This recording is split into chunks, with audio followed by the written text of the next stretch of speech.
Kantoapumme päivystää Tampereellakin.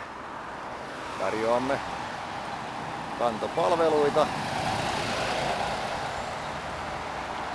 muun muassa Hämeen puistossa, Pyynikillä, keskustassa ja tarvittaessa otamme reippaasti kivetkin kantoon. Olkoon sitten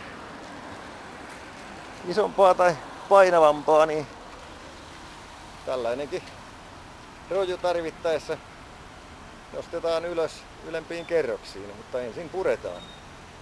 Mutta tässä kesäpäivän ratoksi juhannuksen jälkeisellä viikolla tiedoksi, että mikäli kaipaatte kantoapua, niin yhteydenotot talonmiespalvelu, muuttopalvelua @gmail.com. Tarjoamme apuamme tarvitseville, tietenkin kohtuullista korvausta vastaan.